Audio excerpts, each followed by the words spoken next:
important thing that we need to understand so that we know how you're fueling your system.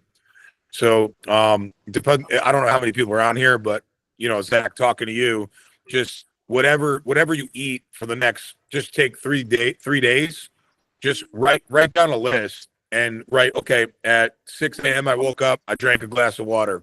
At 6:15, I had a glass of orange juice. At 6:45, I had eggs, 3 eggs and a cup of spinach. And you just go through the whole day and don't cheat it.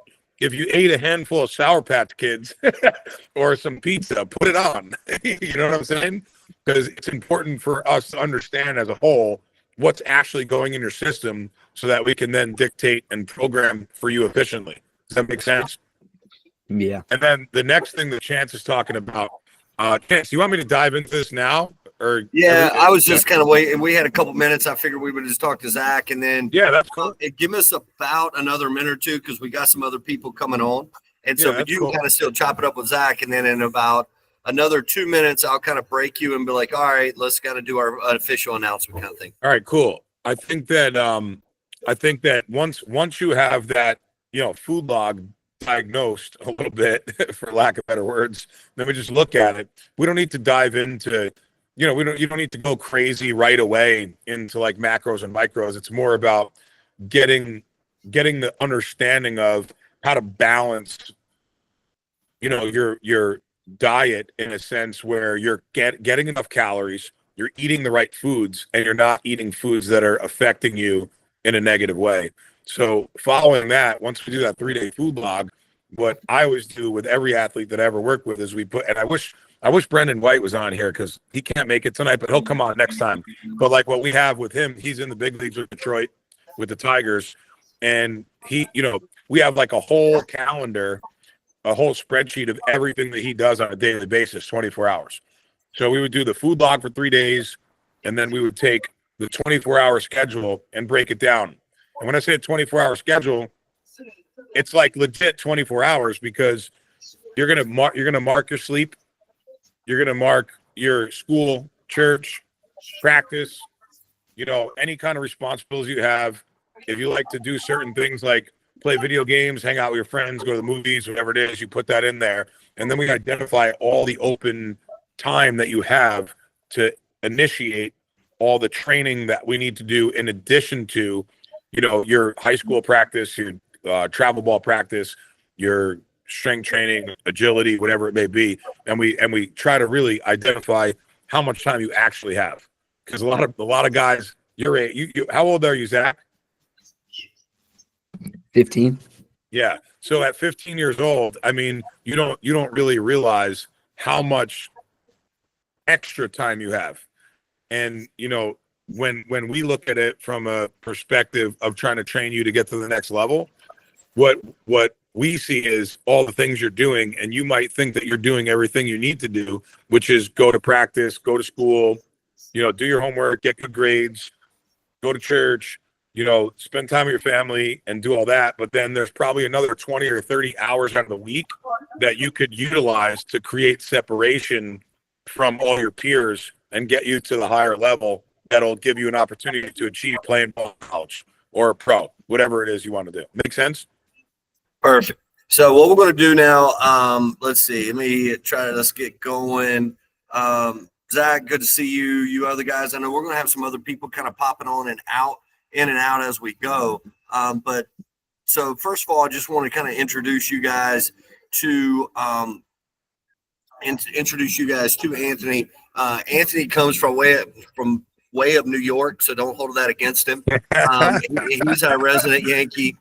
So he's going to talk really fast. His head is on upside down. He's got hair on his chin, nothing on the top of it.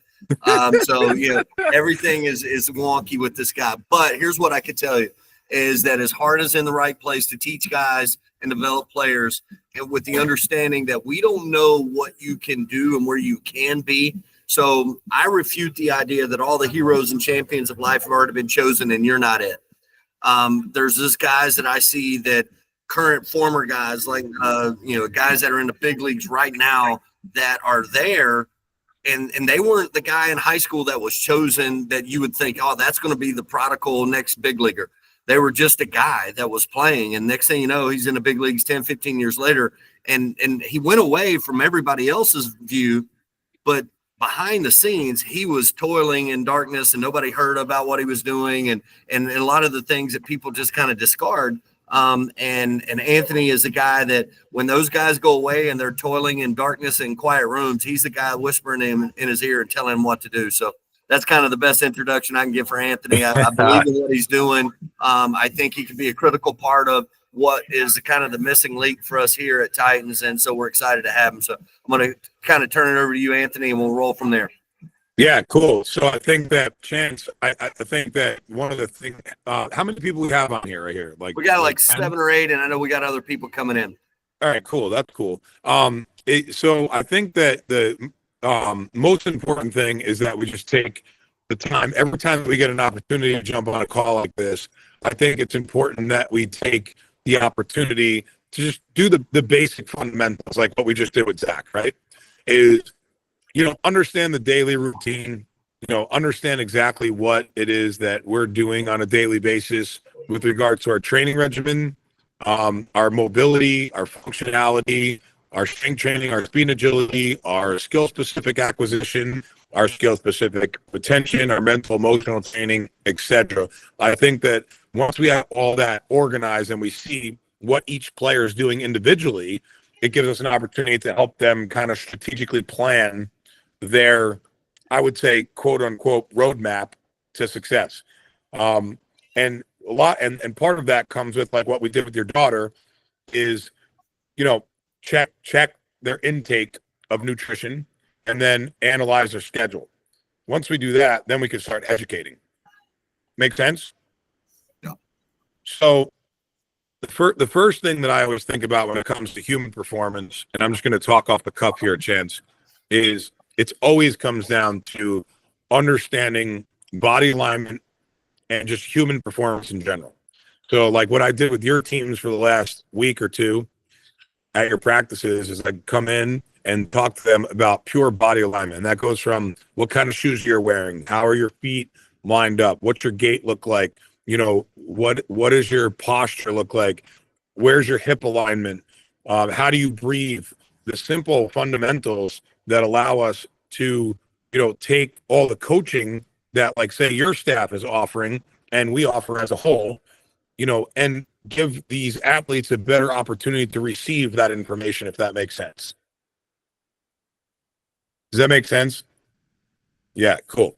So I think that if we have to just take this call and make it a performance-based call, I think the first and foremost thing that we do is break down. I kind of wish I was in a facility right now and I could demonstrate, but kind of just break down the fundamentals of from sitting or standing in a standing upright position.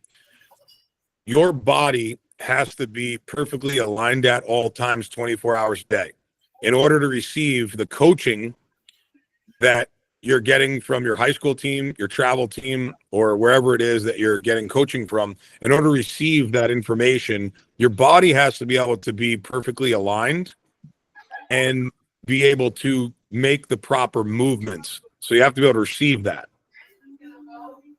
Does that make sense to everybody? Yeah. So I think, Chance, if you want me to, how deep do you want me to go on this? Let's go ahead and go, right? Let's go down that road. So, for example, you're talking about body alignment.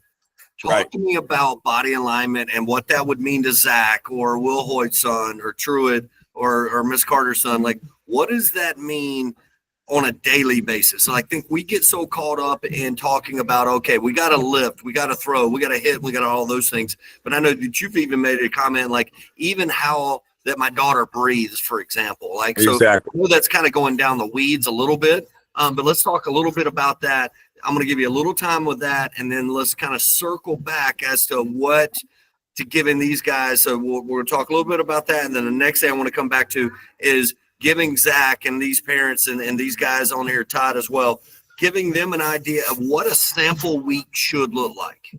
All right, just kind Right. of give them kind of a snapshot, if you will. Right. So the basic fundamentals, we're talking to primarily baseball and softball players, correct? All right. So the basic fundamental with a rotational athlete is that we have to understand that everything works from the ground up. So in order for us to achieve ground force production, we have to make sure that we go through the proper sequence while we're transferring energy through what's called the kinetic chain. So the kinetic chain is basically transferring energy from the ground up, and it goes, I'll just give you the sequence. It's feet, legs, hips, torso, arms, hand, implement, which is baseball, softball bat, baseball, softball. I think that's what we're talking about here. So we want to make sure we go through that sequence properly and efficiently. Now, there's two things that I want to make sure are clear. One is alignment. So we make sure our body's in alignment, which I'll explain. But the second thing is once we're in alignment, it becomes timing. And it's about putting your body, and this is biomechanical efficiency in a whole. It's putting your body in the right position at the right time to achieve the most power with the least amount of effort. I'm going to repeat that for everybody on the call.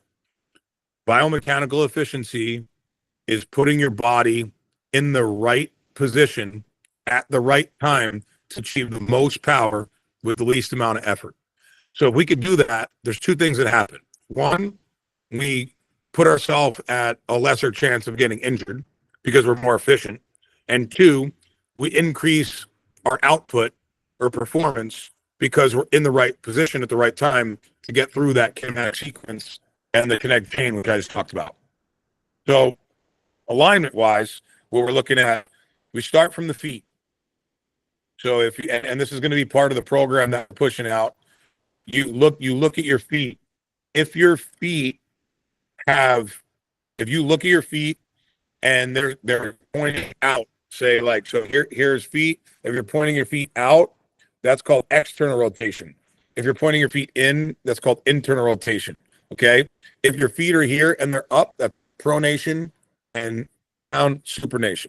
Okay. So what we want to try to accomplish is getting our feet, and this has to do with our shoe wear, what we wear and what we do, which I'll get into, and I could dive into this for hours. I won't do that tonight.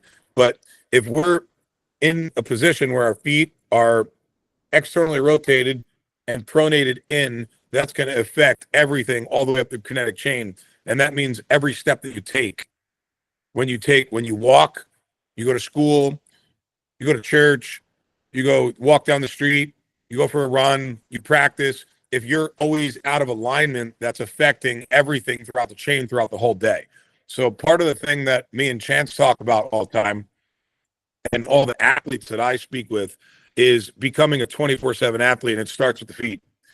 So you got to look at your feet and make sure we are completely straight with our gait, okay? And then we can adjust the pronation and supination and make sure that we're in alignment. Eventually, if you have the money to do it, you go, get a gait analysis and you get the right proper shoe wear. Most of the time, in my opinion, I don't get paid by ASICs, but ASICs are probably, in my opinion, the best shoes, like ASICs or Saucony, these running shoes. These are the ones that support the pronation that you should pretty much wear on a daily basis. Now, the reason why I put so much emphasis on the gait is because the gait itself affects the psoas muscle, the psoas minor, which is the only muscle that is attached to the lumbar spine and controls trunk rotation and lift. So the psoas minor can be active, and it's non-active in probably 60 or 70% of human beings without chiropractic adjustments consistently. So if we need that muscle to be active all the time, which controls lift. So if you're a pitcher, leg lift, hitter, leg lift, runner, leg lift, the whole nine, trunk rotation, all that.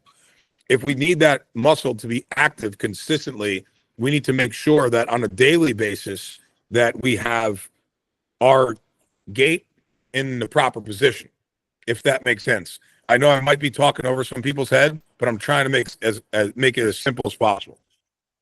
So once we get through the gait, Then we need to work up through the kinetic chain, which is going into the legs and the torso.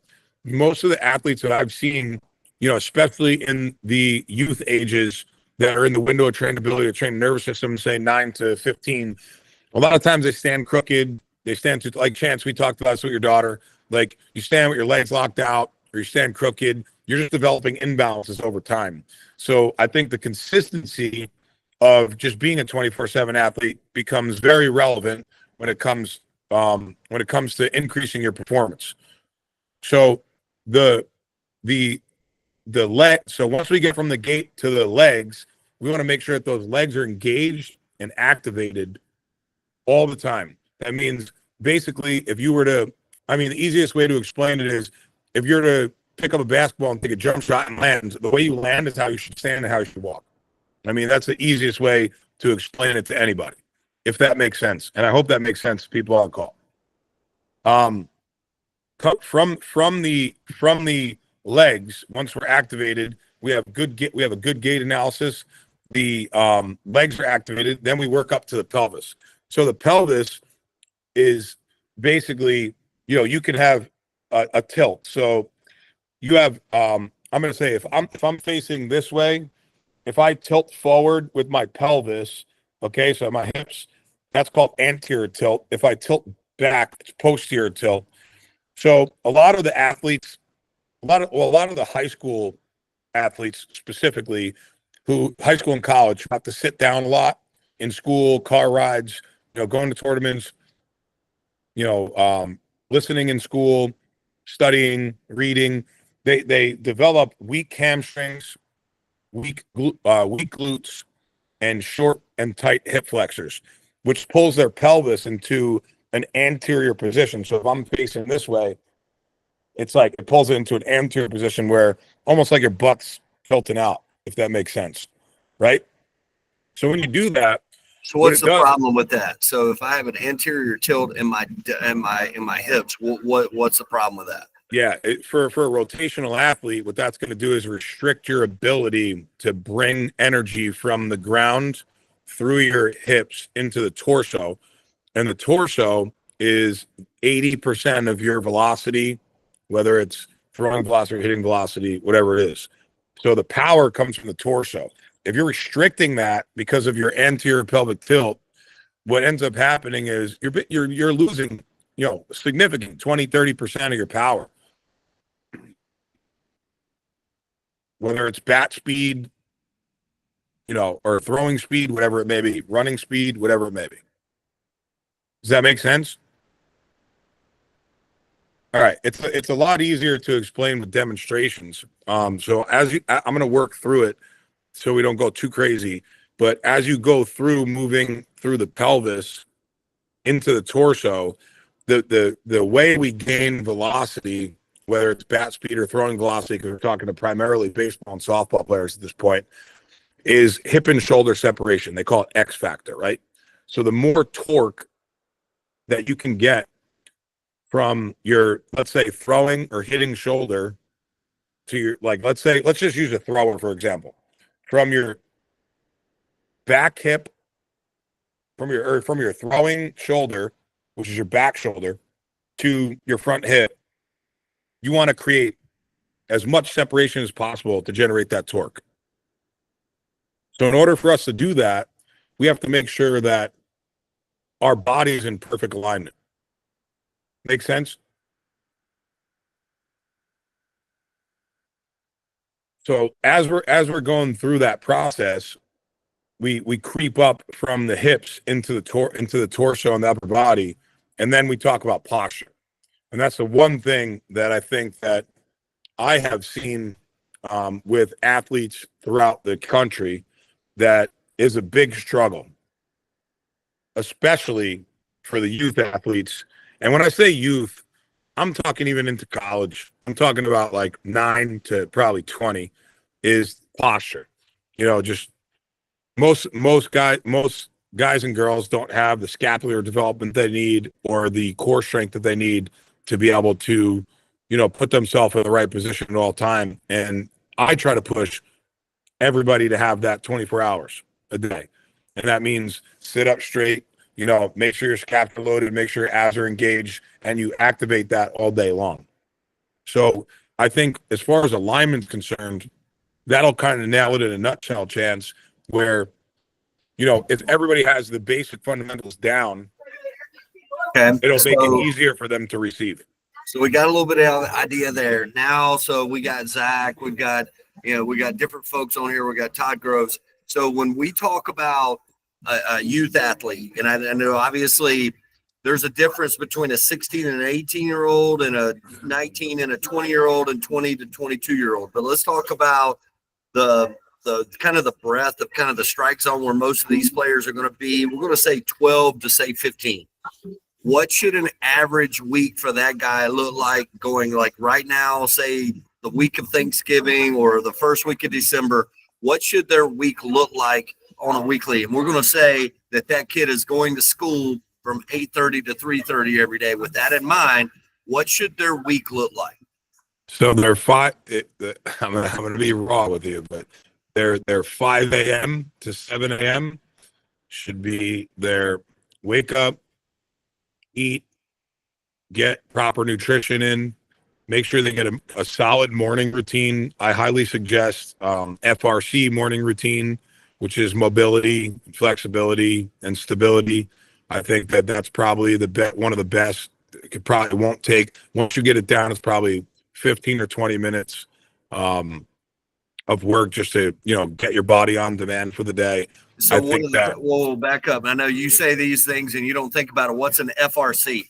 So FRC stands for functional range conditioning. It's a guy by the name of Dr. Spina. He basically mastered mobility, stability, and end range movement. So if you have, easiest way to explain it, I'll use like external rotation, internal rotation of your arm. If I take my arm and go internal rotation, for me, that's active, right? That's as far as I could go. But if you as a trainer would come and take my arm and flex me a little further, I could probably go another 15 degrees, right? So that gap, we want to close that gap. We want to get to the end range. So take it from active to passive, get to the end range and have some control. So FRC, specifically the morning routine, gives you the ability to train that on a daily basis and wake up in the morning. And I call it on demand, because when you do the morning routine every single day, you're basically on demand at all times, meaning your body's ready to go. So I think that's number one. Number two is, I think some people disagree with this, but I know what I know. One of the things that I think is extremely important is to make sure that they get some kind of aerobic cardiovascular activity in the morning. So if you did morning routine, half hour aerobic activity, quick run, bike, swim, elliptical machine, jog in place, jumping jacks, what cardiovascular stuff, whatever it is, get that body moving, especially for the teens. They don't have the ability to do, like what I do. Like, I wake up, I go in the sauna, I do a cold plunge, I do my morning routine, I do my FRC, I go for a run. Like, a high school athlete's not going to have all that time. But if a kid is waking up at 5 a.m. and they got to go to school at 8, they still have 2 hours to get some work in. And I know it sounds kind of crazy, but the reality is, in order for us to create separation from our peers and achieve what most of the athletes that I've worked with, they all have aspirations to play in college at least. And that's very few and far between, as we know. So in order to create the separation, get to that level, these are the things you have to do. So that morning routine, I think, is probably key. Making sure you have proper nutrition, you're getting water in, you have a plan for your meals. You have your morning routine, you get a little cardiovascular. And so one of the things, I'll interrupt you there, you talk about having a plan for your meals. So give me the 30-second answer for, like, you're talking about high school kids, and I talk about my own daughters in particular and the struggle of trying to get them to eat well.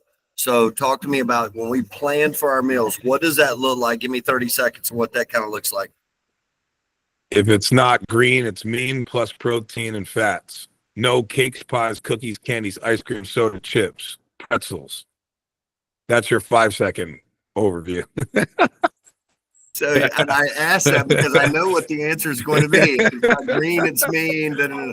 All right. So my point of it, and again, let's kind of drill that down for a high school kid. So a high school kid, one of the questions from Lynch was, high school lunches aren't great. There's just not going to have, they're going to have lots of carbs. You're going to have lots of bread. You're going to have a lot of this. So don't eat. Well, and so you can't just not eat, but you're going to have to meal prep. You're going to have to bring food. So the high school kids bringing in their own stuff. I know in high school, I had to put on pounds. And so I had to eat tons of protein, and I would bring like a mid-morning snack, a lunch, a mid-afternoon snack. Give me some ideas of what that may look like. Yeah, I think that the best thing to do, which I think that, I still do this to this day. I think you take like Sunday and you just cook. And I don't care if you're 12, 15, 20, doesn't matter how old you are. Get the family involved. You just cook. And you get meals where you have, a good round of veggies, a good round of proteins, and maybe some fruits. And then you can mix in some carbs here and there, but the compost carbs are the ones you want. So the more greens, the better. We do want to stay away from, obviously, the starchy carbohydrates, bread, potato, rice, macaroni, pasta, etc. Because realistically, all the starchy carbohydrate, basically what it is once it gets into your body basically your body only understands sugar for sugar. So if you eat, a handful of Sour Patch Kids, or you have a loaf of bread, your body doesn't know the difference. It's sugar, right? So what we have to do is eliminate as much sugar as possible. And when we talk about carbohydrates, we're not talking about, we are talking about both, but the complex carbohydrates are what we want. The dark leafy green vegetables, right? We want to try to eliminate the starchy carbohydrates. And if we can take like a Sunday, just to hit your question, and we do a little meal prep. I know for me, I can, on a Sunday, if I cook for a couple hours, I can basically tee myself up for the whole week. If I take an hour or two out of the week or out of an hour or two out of the day while I'm watching football or right after church or whatever I'm doing, I can take that time and I can prep for an hour or two and set up meals that are just ready to go on demand. It's like if I got, I'm just throwing it out there. If I got like zucchini and spinach and steak, I put it in Tupperware, I put it there. If I got 10 of those in the fridge, I can just pull it out, heat it up, and go. So I think meal prep kind is of important. the meal prepping, that could be hours and hours and hours. So yeah, we got something decent to eat. So we get in the afternoon. We got Monday, Tuesday, Wednesday, Thursday, Friday. What is an afternoon? So we've got up early. We've done a FRC. We've kind of done a quick, maybe 15-minute kind of get our body going. We've gone to school. We've meal prepped. We've eaten well. 3:30 bell hits. Boom. I'm out of high school or out of school. What should the afternoon look like? As far as nutrition or training? For everything. So, once high school, so we're going to leave nutrition behind for a second. But now what does a training look like in the afternoon, Monday, Tuesday, Wednesday, Thursday? Should I have certain things that I do this day? How does all of that look, and how does that all kind of fit together? Yeah, I think that if they're doing the basic fundamentals in the morning and their aerobic activity in the morning, the afternoon should be more skill specific based and anaerobic based. So they're going to do their strength and conditioning, they're going to do their lifts, they're going to do their sprint work, agility work, and they're going to do their skills. So if you're a hitter, you're getting in the cage, you're taking 1,000 rounds in the cage, and then you're making sure that you get down your speed and agility, your strength and conditioning, mostly functional strength, in my opinion, for rotational athletes. Doesn't necessarily have to be in the weight room. You don't need to necessarily be, pulling deadlifts and bench pressing. What you need to do is make sure that you're functionally strong, plyometrics, speed and agility, reaction, conditioning, that kind of stuff. So in the afternoon, how long does that look? Is that hour, 2 hours? Like what is the kind of time Yeah. frame that's going to look like? I mean, you and I both know it depends on how serious the athlete is, but reality, I mean, even if you get a half hour, 45 minutes in of just hardcore functional strength, that's going to be sufficient enough. And it should be, I mean, I believe that it should be every day. I mean, if you want to take one day a week off, an off day for me is morning routine, FRC, low aerobic activity, spin a bike for 20 or 30 minutes, and maybe additional active rest, which means the lowest heart rate you can, say 110, 120, and spinning a bike, walking, running, swimming, elliptical, whatever it be. You can't get enough of that. So, a real athlete that wants to play college or professional, I mean, it should be going minimum 6 days a week, minimum. So when we say 5, 6 days a week, again, he's not doing bench press every day. And so that's the part of them understanding that in the 6 days that I'm doing this, there may be 4 or 5 days that I'm hitting, and then I'm also doing kind of a lift. It could be the other 3 days that I'm doubling up with my lifting, hitting, throwing, and depending on my cycle as going into the season. But the idea here is that, guys, what our players have to understand is that if you want to be elite, and so if you say you want to play college professional baseball, we're just going to say college baseball. You were saying that you want to be in the top 5 to 6, 7% of players in the United States. Innately, Right. you are saying that you want to be elite. So if you say, "Hey, I don't want to work out 6 days a week," then you're also saying you don't want to play college baseball. That's the harsh reality of the world that we Yeah. live in. Yes, absolutely.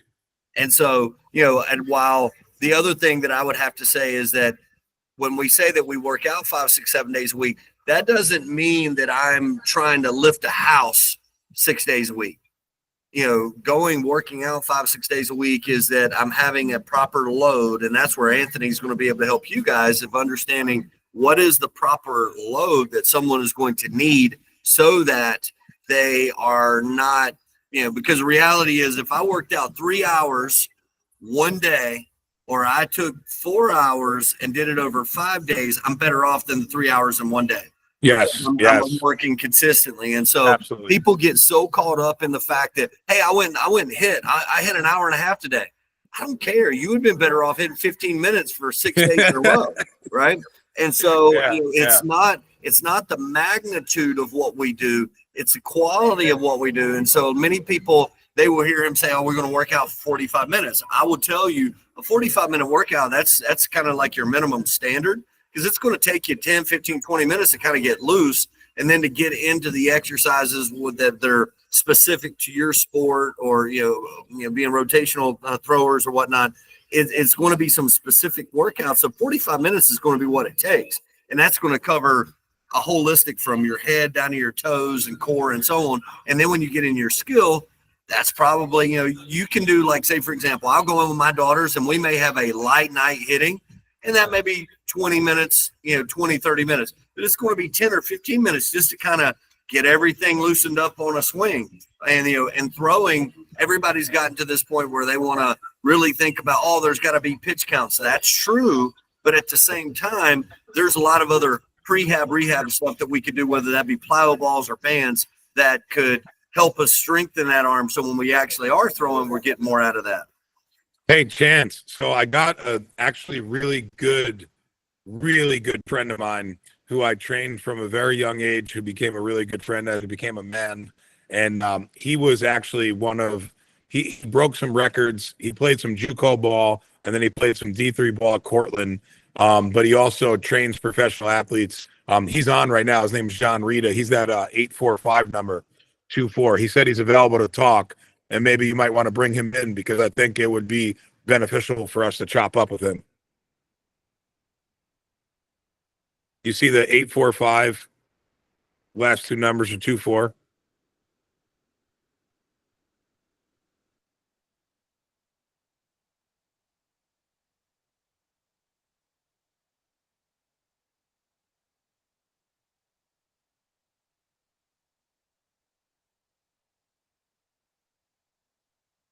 I think you're on mute. Chance, I think you're on mute. We can't hear you. Sorry, I can't unmute someone else. I think I muted myself in the Oh, process. yeah. So he needs to unmute himself and he could talk. So Unmute yourself and jump in. Yep.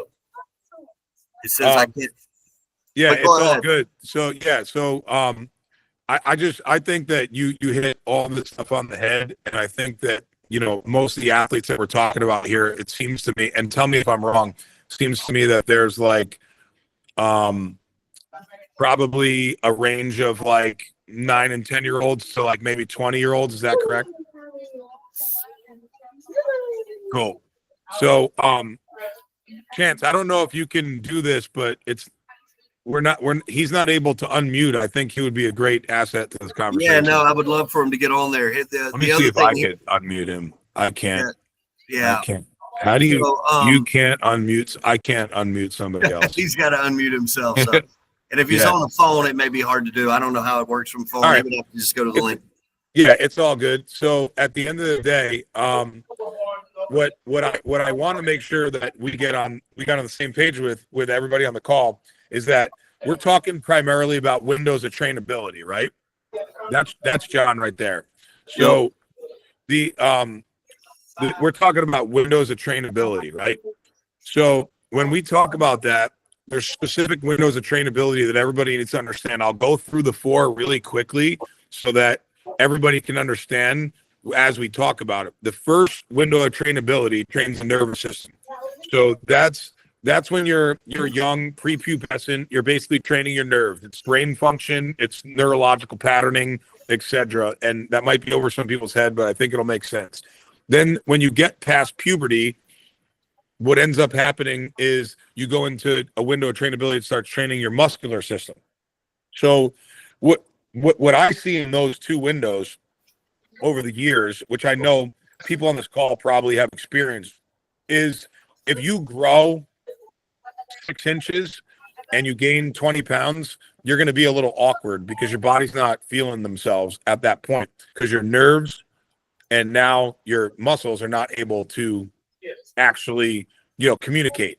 Once you pass those 2 windows of trainability, train your nervous system and train your muscular system, you move to skill acquisition, which is all the skills that we trained. Now that we have the nerves talking and the muscles talking, we have the skill that we're trying to master. So it takes 1,000 reps to break a bad habit. It takes 10,000 reps to make it autonomical where you do it without thinking and it's second nature. And then it takes 10,000 hours of performing that task to achieve mastery, which takes years to do. But once you get past that, you become like the Tom Brady's of the world, right?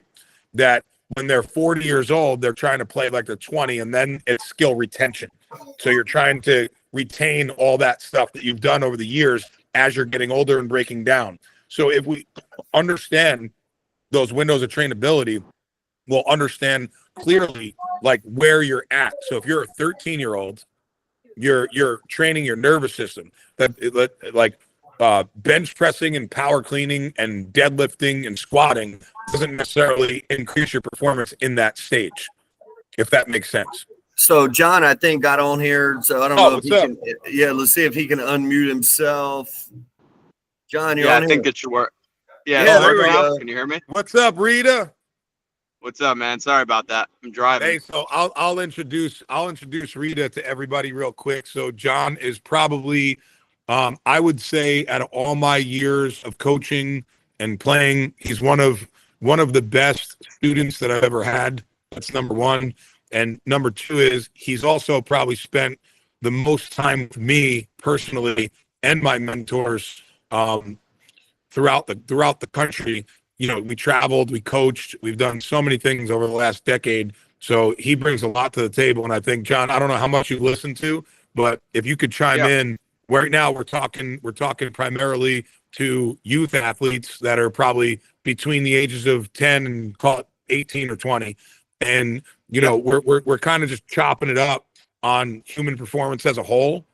And yeah, just go ahead and let it rip, man. Yeah, thanks. Nice to meet everyone. So I did listen to pretty much the entire conversation. I was on from the jump. I guess what I could resonate most with would be what to do as a high school athlete. I'll kind of go through my morning routine. Probably since freshman year, Anthony was always big on training hard, and a lot of the parents always may think some of it's crazy, but if you want to be that next level athlete, it really does take determination, dedication. 5 a.m. is not a hard thing to do. You wake up, you get in a good breakfast, get in a good morning routine, FRC. I would suggest running every morning, 15 to 20 minutes, getting a good mindset for the day. Think about, plan out your day, what you're going to do as an athlete. School comes first. I'm not saying, sports come up, before school. Make sure you're doing your homework, studying. Every hour outside of that, though, you separate some time for friends and family. But if you want to play at the next level, college, pro ball, whatever it may be, you need to be a beast. You need to train every single day, at least 6 days a week.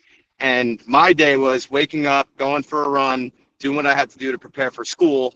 After school, unfortunately, I didn't spend too much time with homework, which is probably why I didn't get to go Division I at a high school. That's a story for another day. I did get a full ride D2 though. But anyways, get your schoolwork done. After school, it should be focusing on getting better at the sport you're playing. Strength training, of course, every school is going to have, your coaches are going to tell you different things to do. This is a whole different topic that me and Anthony could talk about hours on how you should actually work out.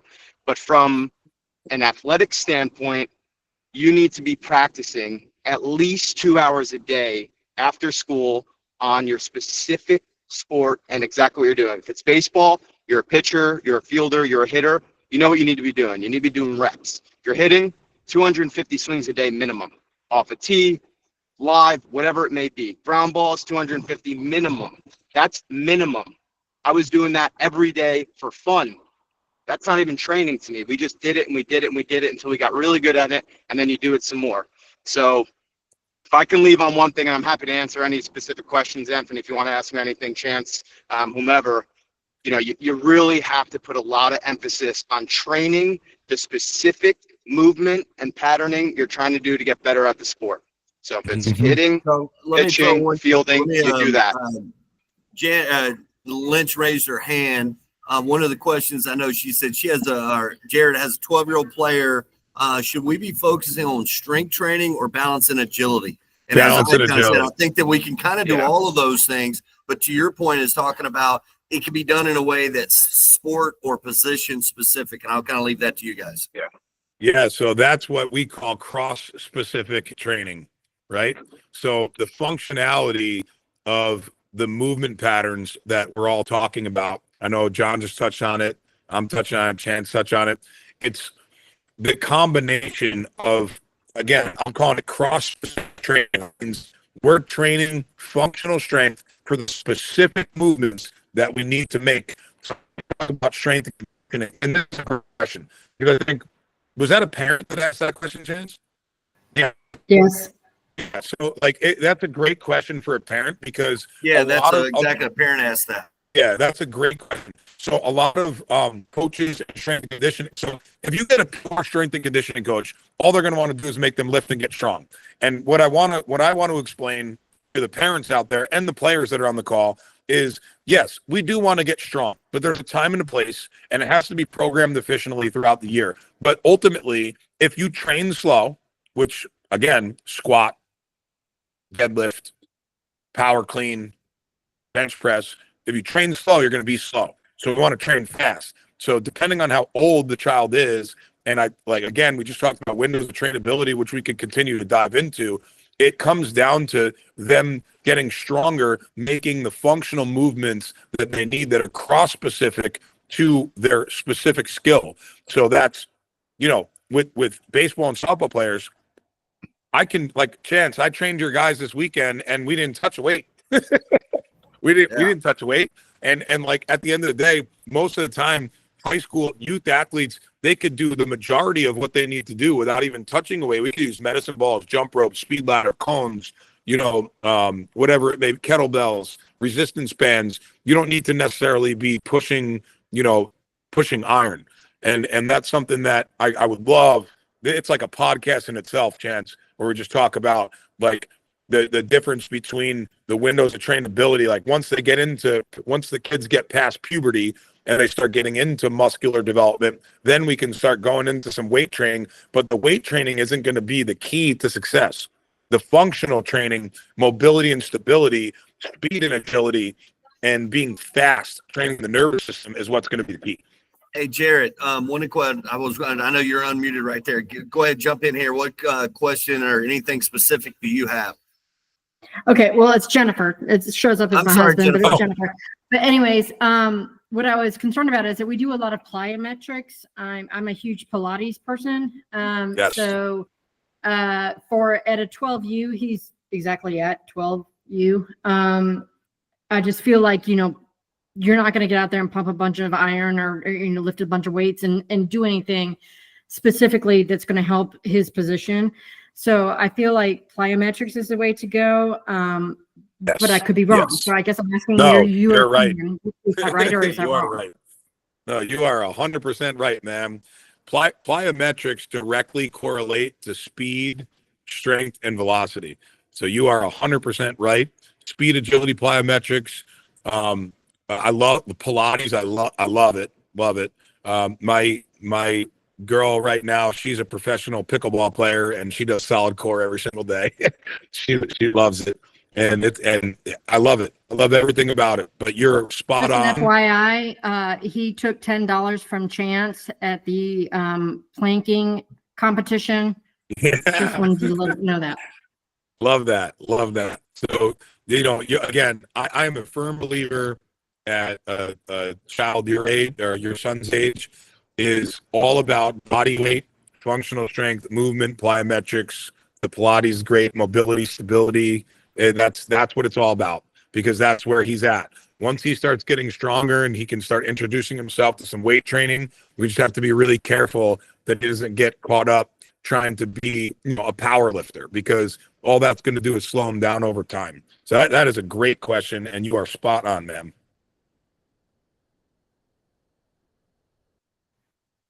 Thank you. John, did you have anything left or anything else to add? Yeah, I would add to the whole weightlifting topic. Anthony, I know you could touch on this probably better than anyone in the world, but it's very important to build a base foundation of strength before you think about weights. So a lot of times you get to freshman year of high school, sophomore year of high school, everyone's in the weight room trying to bench, deadlift, and these guys can't even do 25 push-ups, right? So what are we really doing training weight when they can't handle their own body weight? So having very minimal functional strength of at least your own body weight is so important before you introduce any type of weight training, in my opinion. Anthony, you can add on that, but that's my 2 cents. Agree 100%. We're on the same page as always. All right, guys. In closing, Anthony, what do you want to kind of leave us with? I know we got Zach and these other guys here on the phone, these other parents, kind of if they want to get in touch with you, what do we want to do? How do we, how would they get in touch with you? What's the kind of next step if they're interested in finding out more information specific to their player with you? Yeah, absolutely.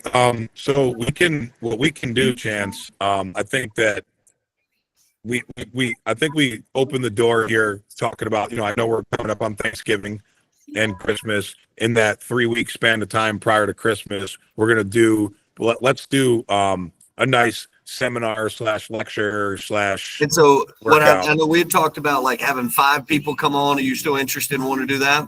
Yeah, you could bring 50 people. That's cool. I think that I think it's really important. What I want to do is kind of start with a sampler. And so I think we had talked about having 5 people come on. And so if you guys are on this call, you guys are going to be the first guys to get access to them. If you guys will send me an email to info@titansnation.net, I'm going to put that in the chat as well, and just contact me, and then I'll put you guys together, and that way we can get you guys off to the races and get you set up. And send me an email with your players' information. Zach, if you want to jump in there, send me an email, info@titansnation.net, and then let me know that you were on the call. I'll connect you guys, and we'll get you start working with Anthony. I think that's kind of where we're at. I know he does an outstanding job. as you can see, he's ready at the starting line, chomping at the bit to get going with you guys. And so we're excited to have him and look forward to working with everyone. Perfect. Yeah, that was great, Chance. Thank you so much. Appreciate everybody's time. You guys have a blessed night, and hopefully everybody enjoys their Thanksgiving. Absolutely. Happy Thanksgiving, guys. Happy Thanks, man. holidays.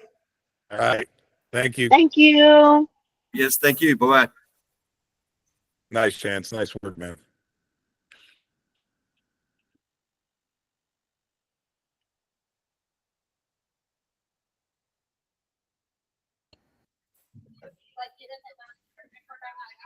All right, I think we're good. Yeah, man. That was All right, fire. thanks, buddy. Have a good night. Yeah, no, that was good. We just got to keep rolling with it. Yes, sir. Have a great right, man. Thanksgiving, buddy. Bye. You too, my friend.